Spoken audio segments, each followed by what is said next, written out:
Kolombiya'da bulunan, en son 1845 yılında patladığı ve bir asırdan fazla zamandır aktif olmadığı için yerel halkın uyuyan aslan olarak adlandırdığı Nevado del Ruiz Yanardağı. 13 Kasım 1985 tarihinde uyuyan aslan uyandı.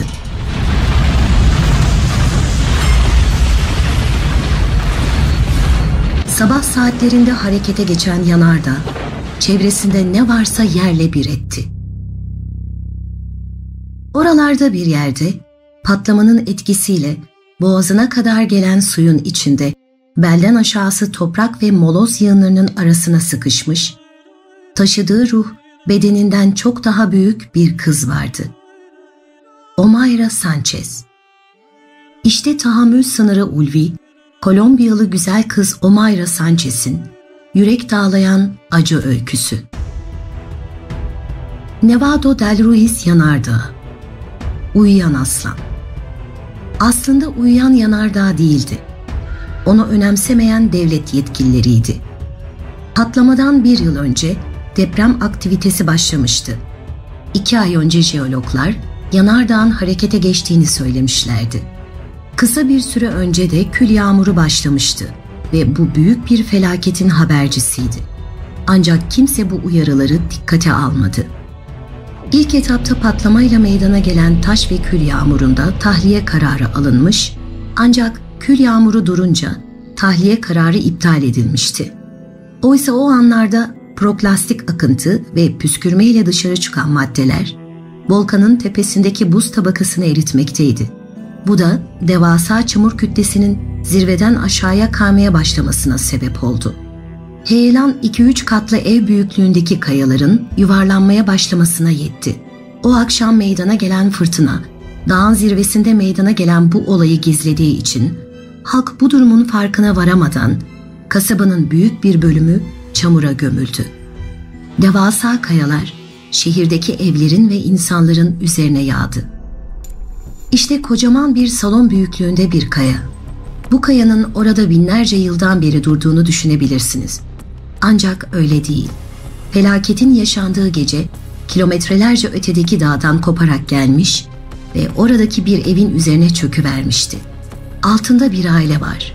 Hala oradalar. Biraz ilerisinde bir bankadan arta kalan bir yapı. Küçük bir bekçi kulübesi büyüklüğündeki bu yapı, paraların saklandığı çelik ve beton bölüm. Sapasağlam duruyor.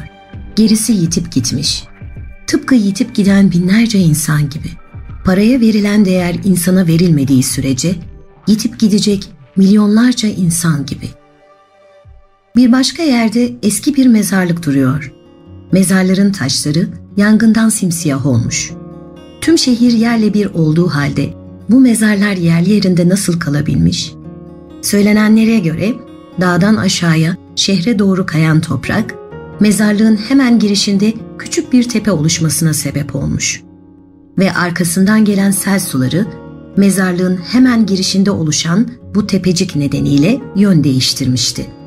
Azgın sular neredeyse yaşayan herkesi öldürmüş, ancak bu ölüler diyarının kılına bile dokunamamıştı.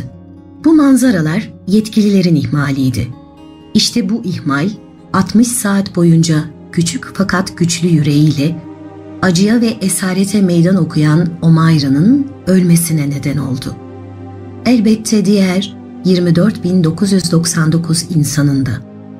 Omayra bir gazeteci tarafından fark edildiğinde bir enkaz parçasına tutunmuş, sessizce bekliyordu. İçinde bulunduğu çukura sel suları doluyordu. Gazeteci hemen yetkililere haber verdi. Onlarca kişi küçük Omayra'nın bedenini oradan çıkarmak için canla başla mücadele etti. Ancak Omayra'nın bacakları insan gücüyle çıkarılamayacak kadar sıkışmıştı. İş makinelerinin gelmesi beklendi. Başlangıçta göğsüne kadar olan sular zamanla boğazına kadar yükseldi. Omayra içinde bulunduğu korkunç duruma rağmen gazetecilere şarkılar mırıldanıyordu. Kendisini kurtarmaya çalışan ekibe "Gidin ve dinlenin" dedi. Ölümü beklerken o yaşta bir kız çocuğu için oldukça sakin ve cesur davrandı. Suyu boşaltmak için gereken pompa geldiğinde küçük kızın bacaklarının kangren olduğu ve onu oradan çıkarmak için bacaklarının kesilmesi gerektiği anlaşıldı. Ancak içinde bulunduğu ortam öylesine kirliydi ki bacaklarının kesilmesi Omayra'nın şimdi çektiği acının 10 kat daha fazlasını çekmesi demekti. Bu nedenle küçük kızın ölmesine izin vermenin daha merhametli bir yol olduğu düşünüldü ve Omayra ölüme uğurlandı.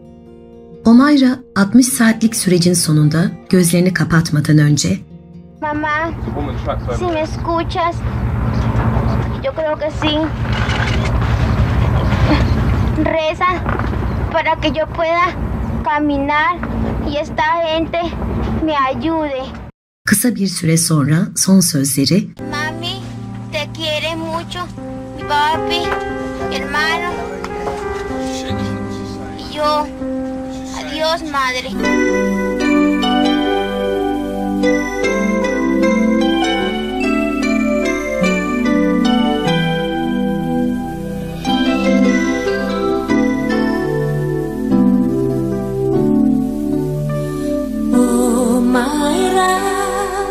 Walaupun lumpur menyesat dada,